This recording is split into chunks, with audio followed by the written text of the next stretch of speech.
Olá, sejam todos bem-vindos à Rádio Encontro X. Eu sou Vera Luz e a partir de agora teremos um encontro marcado para falarmos sobre saúde da mulher. Um programa dedicado a você, mulher.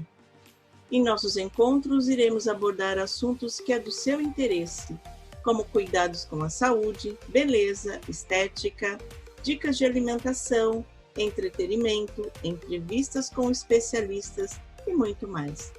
Um assunto diferente a cada encontro.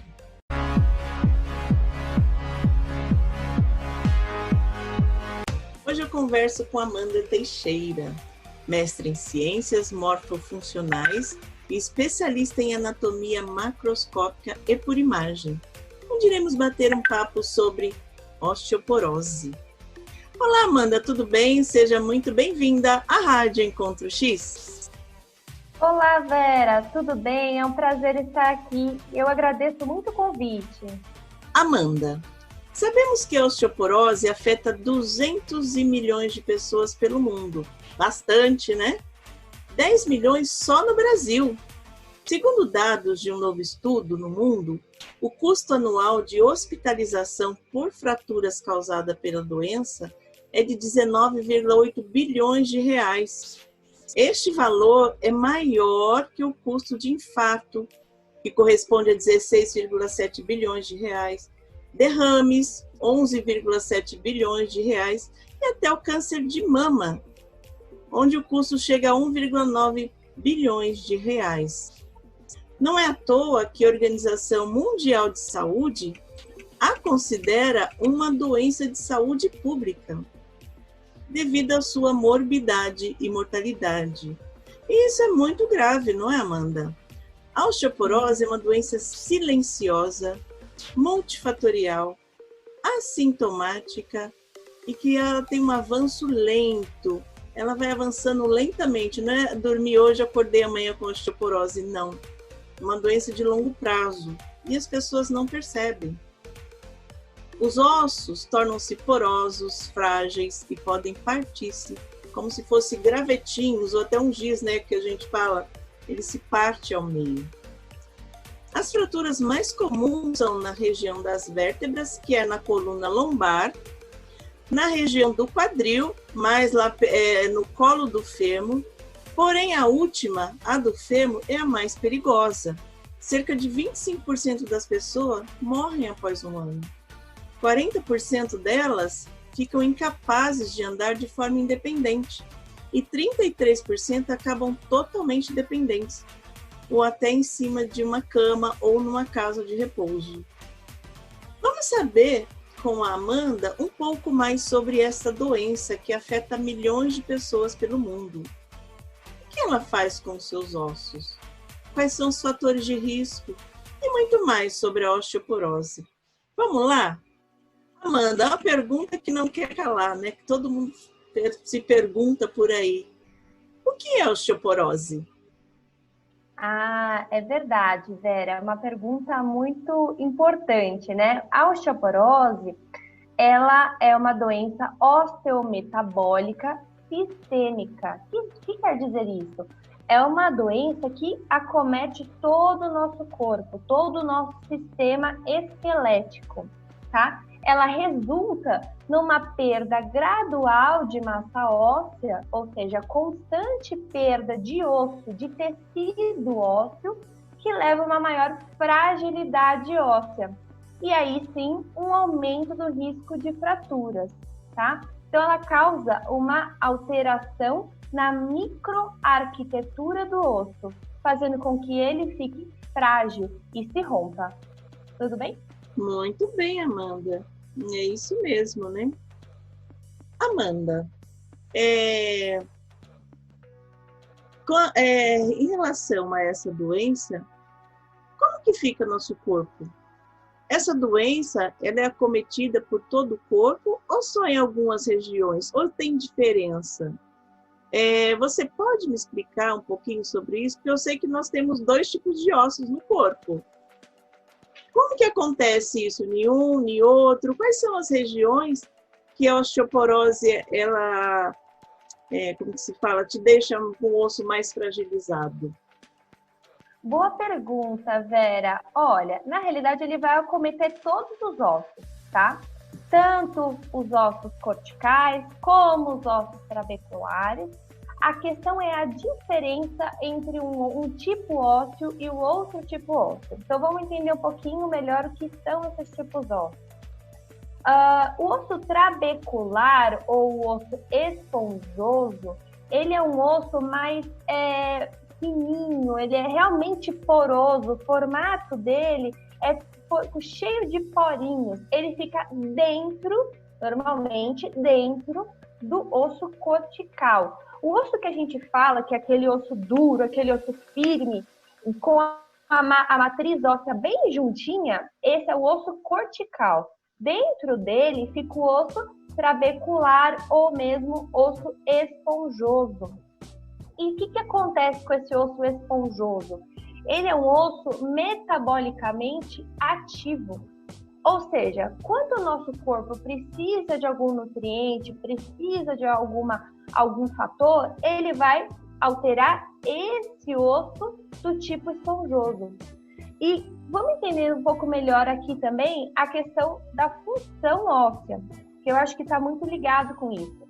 A gente sabe que o osso, ele acomoda, né? Ele reserva 80% dos minerais. Então, cálcio, fósforo, tá tudo aí, né? Dentro desse osso. Ele vai sendo reservado junto à massa óssea. E o nosso corpo precisa muito do cálcio para diversos fatores. Músculos, respiração, parte cardíaca, o músculo cardíaco, né? Tudo isso vai precisar do cálcio. Então, conforme o corpo vai precisando desse osso, né? Perdão, desse cálcio, ele vai sendo retirado do osso. Como o osso trabecular é o osso mais fácil de modificar, porque afinal de contas ele é um osso realmente poroso, com trabéculas, ele é todo cheio de trabéculas, né? Que são pequenas pontezinhas. Então ele é mais fininho, ele é mais delicado e você consegue acessá-lo de forma mais fácil. Quando você acessa esse osso, você consegue quebrar, você elimina, você retira aquele mineral de lá e joga para a corrente sanguínea para sanar o seu problema de falta de minério aí no seu corpo, entendeu? Então ele fica lá, esse osso ele fica lá direitinho, só que o osso mais acessado é o osso esponjoso, tá? O osso cortical, ele vai ser modificado em algum momento? Sim, só que a longo prazo, tá? O osso cortical, ele em maior quantidade no nosso corpo, chega a 80%, o osso trabecular 20% do nosso corpo é formado por ele. O osso cortical, todas as nossas cirurgias de membros superiores, membros inferiores, toda a camada externa de cada ossinho, nós teremos osso cortical. E internamente, nós teremos o osso trabecular, tá? Nos ossos longos, por exemplo, o osso do fêmur, o osso do húmero, eles ficam nas regiões das extremidades, tá? Nas extremidades, nós teremos o osso trabecular, o osso esponjoso. Mas na região central desses ossos longos, a gente vai ter mais mesmo o osso cortical. Nos demais ossos, por exemplo, costela, pelve, enfim, outros ossos, nós teremos uma camada externa de osso cortical e uma camada interna de osso trabecular. Ou mesmo a vértebra, né? A gente tem uma camada externa de osso cortical e a camada interna de osso trabecular, de osso esponjoso. Esse osso esponjoso é o que será afetado durante esse processo de osteoporose, né? Que será utilizado durante o processo metabólico. Existem pessoas assim, quais são as pessoas mais propícias, vamos dizer, a desenvolver a osteoporose? Quem são essas pessoas que estão mais acometidas a desenvolver essa doença? As pessoas mais propensas a esse tipo de doença são as pessoas mais velhas, normalmente as pessoas idosas. Acima de 65 anos, tá? Elas estão mais propensas a ter fraturas.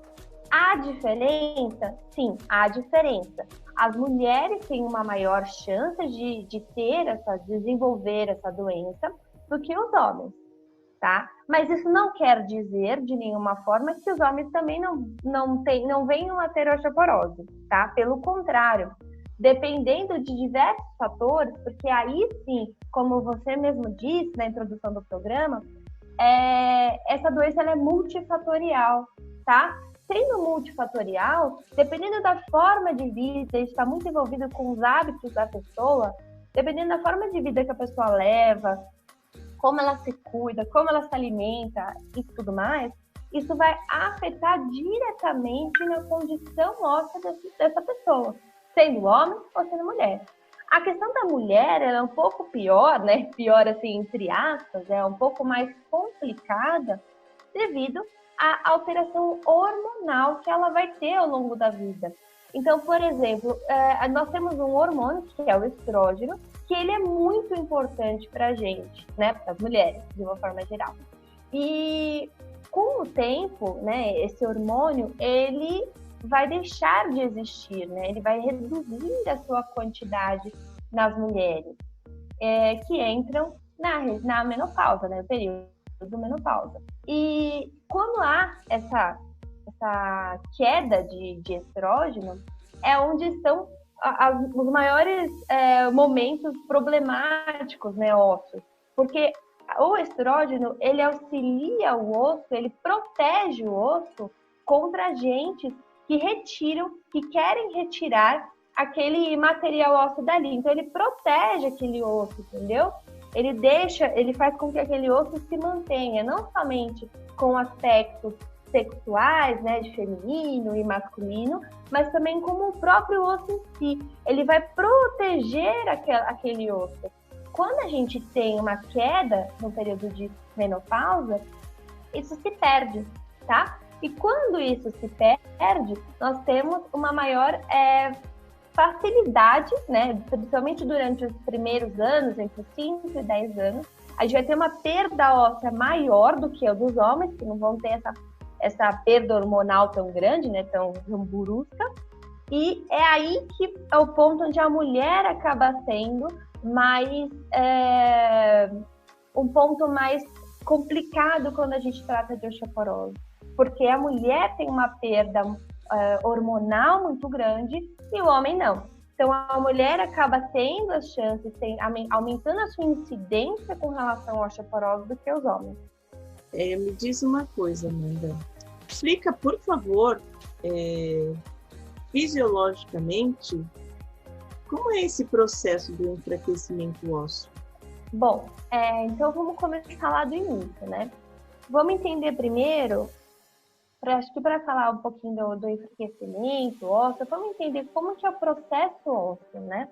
Então, primeiro de tudo, nós teremos o crescimento ósseo, tá? Então, nós temos células que vão auxiliar no processo de crescimento ósseo, que é quando nós temos uma criança e ela vai crescendo, certo? Ela vai aumentando a quantidade de osso ao longo da vida dela, até um certo momento onde não há mais necessidade. A pessoa já chegou na altura que ela deveria chegar, na conformação óssea que ela deveria, e ela chega no momento de estabilização, digamos assim.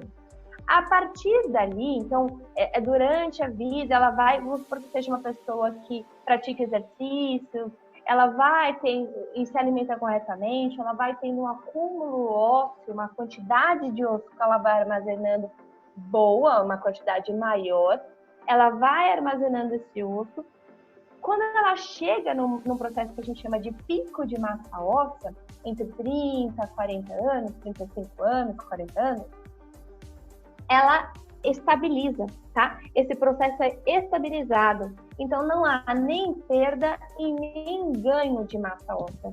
É um momento de equilíbrio, tá? Então, tudo que a pessoa acumulou de massa óssea até aquele momento é o que ela vai ter para a vida. E depois disso, a gente vai ter o declínio, porque conforme a gente vai passando a idade, a tendência é perder a massa óssea que a gente acumulou. Quando a gente fala de pico de massa óssea, é porque a quantidade de massa óssea que a gente vai acumular na vida. E aí, ali é o nosso máximo. A tendência depois é somente decair. Então, ao longo dos anos, né, depois desse período de 35, 40 anos, a gente vai perdendo gradualmente a quantidade de massa óssea. Isso deveria ser um processo natural, é um processo natural na realidade, só que devido a diversos fatores que a gente às vezes não se atenta no dia a dia, essa queda ela pode ser mais brusca, trazendo um quadro de osteopenia e aí osteoporose. A osteopenia é quando a gente tem uma perda de massa óssea bem brusca, né, bem grande, mas que não chega a ser uma osteoporose, é uma pré-osteoporose, digamos assim, tá? A gente não é osteoporose ainda, mas é um processo próximo, quer dizer, é um alerta, entendeu? Você tem que tomar muito cuidado quando você chega nesse ponto.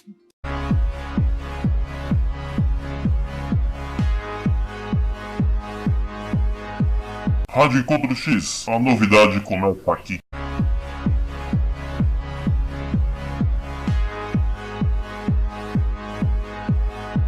Amanda, será que tem assim alguma coisa, os principais? Eu sei que tem uma lista enorme. Você pode citar alguns fatores de risco? Nossa, fatores de risco são muitos mesmo, né? Muitos. A gente tem uma questão que é assim, os fatores de risco, eles podem ser divididos de diversas formas. Eu acho que didaticamente, a forma que eu mais acho fácil de entender é, primário e secundário, tá? Então, fatores de risco primários são aqueles ligados ao próprio indivíduo e alterações tanto ambientais, como alimentares, como de idade, que estão ligados àquele indivíduo, tá? Então, por exemplo, o fato dele ser mais idoso, o fato dele ser mulher, né? A etnia também, por exemplo, a etnia também afeta.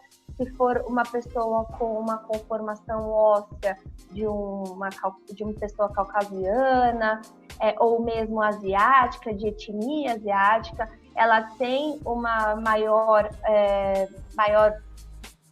favorecimento, né, para a doença, porque o que importa nesse ponto é a questão da conformação óssea. Então, pessoas menores, mais brevilíneas, né, digamos, pessoas menores, elas têm esse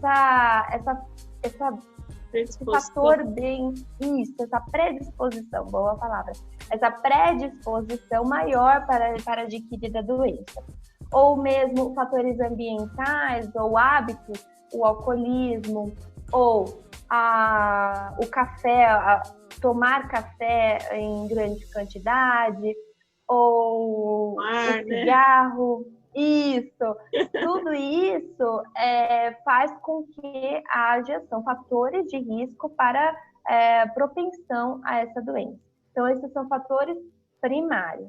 Quando a gente vai falar de fatores secundários, a gente tem que falar, então, de fatores que afetam indiretamente. Como assim?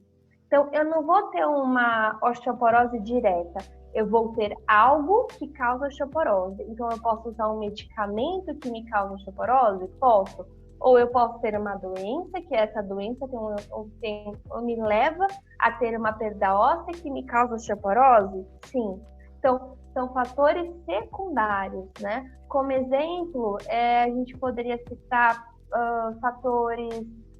doenças gástricas ou doenças de sistema digestório, e até se liga um pouco no que eu havia falado antes, da questão do cálcio. Então, se eu tenho um problema de sistema digestório, se eu tenho um problema no meu estômago, se eu tenho um problema no meu intestino, o que vai acontecer? Eu não vou conseguir absorver aqueles nutrientes, eu não vou conseguir digerir aquilo corretamente, tá? Então, vai fazer com que eu não consiga retirar aquele elemento, aquele cálcio para utilizar e formar novo osso, tá? Então, esse é um exemplo, tem diversos, diabetes, tem problemas renais, porque se você tem problemas no rim, você também não consegue ativar a vitamina D, você não... Então, assim, são vários fatores que podem ocasionar. Então, tanto através de medicamentos, como através de outras doenças que ocasionam a osteoporose. São tantos os fatores que dá para fazer um programa só com os fatores, né, Amanda? Com certeza, Com não tem dúvidas. A Vamos gente pode falar disso um tempão. Com certeza. Amanda, para a gente encerrar aqui, você tem alguma dica para quem já tem osteoporose, até uma dica de prevenção para essa pessoa? Ou para essas pessoas? Bom, para quem já tem osteoporose, eu acho que a prevenção seria considerada já uma prevenção secundária, tá? E é uma prevenção onde a gente não quer que ocorra mais fraturas. Nós queremos dar mais qualidade de vida para essa pessoa, então um ambiente mais agradável para que ela não fique acamada, para que não tenha nova fratura, enfim, evitar toda essa problema, né? Para evitar todo esse problema. Então, o que a gente tem que fazer para prevenir novas fraturas? Então, na casa da pessoa, ela tem que se adaptar a essa pessoa, né? A essa pessoa que tem essa doença. Então, evitar objetos no meio do caminho, escadas, colocar corrimão, ou mesmo no banheiro, porque o banheiro, a gente sabe que é aquele lugar. Não sei se aconteceu já com você, Vera, mas eu ouço bastante. O senhor caiu no banheiro. Ou, o senhor caiu na rua e quebrou o fêmur. Já ouviu isso? Já, bastante. Então, é muito comum. Então, são lugares que, por conta do tipo de piso e tal, precisam ser alertadas, para ter um cuidado maior. Então, colocar corrimão no banheiro, usar um sapato com solado emborrachado, para que haja maior aderência, né, no chão. Não, cuidado com o tapete, com qualquer coisinha, qualquer obstáculo que tiver no caminho pode ser um motivo para essa pessoa cair e se fraturar, né? Então, esse, para mim, seriam os maiores. Usar bengala, por exemplo, se a pessoa tiver, dependendo do nível que ela tiver de osteoporose, porque a gente sabe que tem níveis de osteoporose que são bem mais leves, mas tem outros que, se a pessoa espirrar ou se ela tossir, ela acaba fraturando um osso. Então, tem que tomar muito cuidado, né? Essas pessoas são as mais acometidas, elas têm que tomar cuidado. Então, eu acredito que esses são as principais formas de prevenção. Uma coisa que é importante, que a gente tem que saber, é que a prevenção é a melhor forma de tratamento. Então, se a gente conseguir prevenir, a gente vai evitar de tratar, né? Agora eu já vou emendar um pouquinho aqui, vou abusar um pouquinho, vou falar dos fatores da questão de dicas para quem não tem osteoporose e para não ter, né? Uhum. A gente sabe que a osteoporose, ela é uma doença que a gente não vai se preocupar ao longo da vida. Ele fala, eu vou deixar de comer porque eu vou ter osteoporose lá com 60 anos, 65 anos. Dificilmente a pessoa vai pensar nisso. Mas eu acho que o importante é a gente tentar, né, ao menos, né, ter uma boa qualidade de vida, tentar esse pico ósseo aí o maior possível. Então, ao longo da vida, praticar exercícios. Por que exercícios são importantes para a osteoporose? Isso é bem interessante. Porque os exercícios, principalmente os exercícios de atrito, né? São exercícios mais pesados, digamos assim, por exemplo, corrida, por exemplo, a corrida, a caminhada, todos esses exercícios mais pesados, digamos, a musculação. O que acontece? Você vai ter maior atrito do seu músculo, não é? Você não vai movimentar, não tem mais força agindo ali. Então, você tendo isso, você fazendo esse movimento, você vai estimular com que aquele músculo puxe aquele osso e o osso vai sentir, olha, estou sendo usado. Então, ele vai formar. E isso formando o osso, a gente vai acumulando o que eu estava falando lá no início, né? Acumulando osso. Você acumula osso. Então, se você conseguir fazer isso até os seus 30, 40 anos, ótimo, tá? Agora, não consegui, resolvi agora, quero mudar de vida.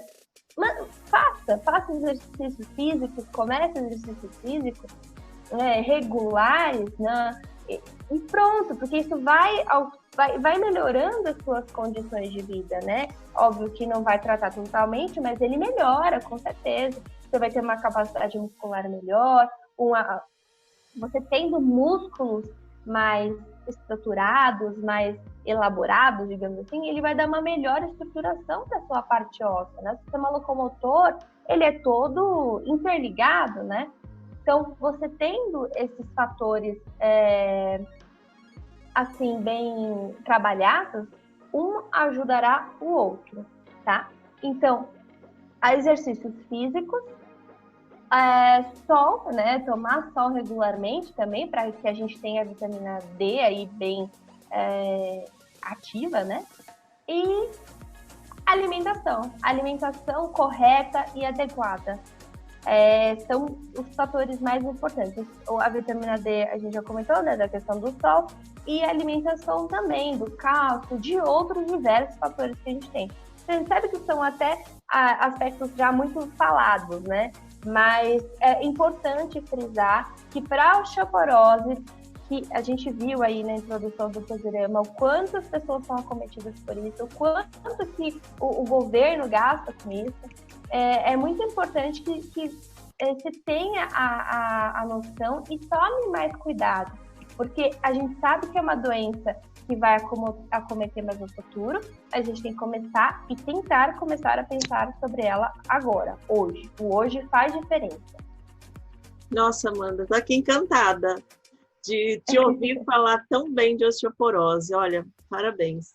Você já falou, já concluiu, então eu quero já agradecer muito, muito pela oportunidade. Com certeza terão outros convites, vamos falar de outros tipos de prevenções, que isso faz parte da saúde e da saúde da mulher, já que é o tema do programa, né?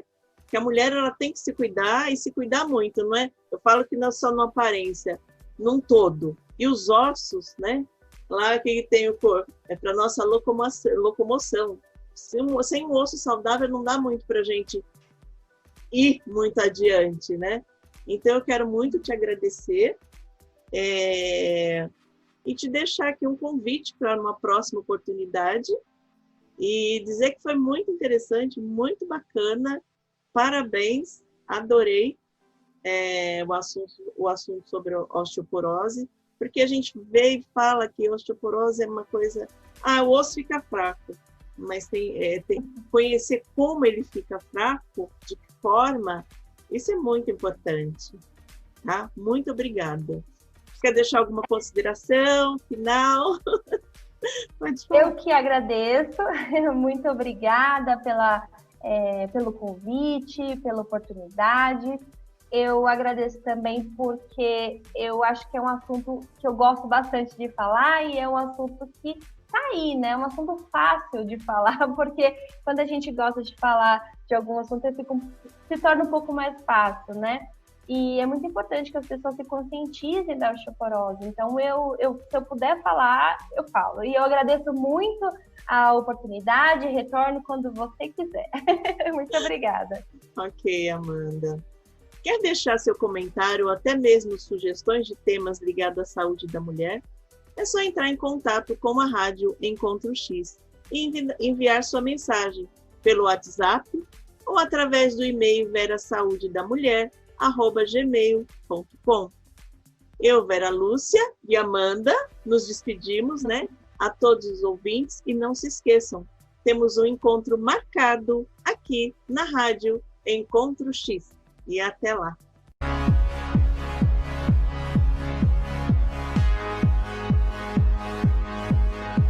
Rádio Encontro X, a novidade começa aqui.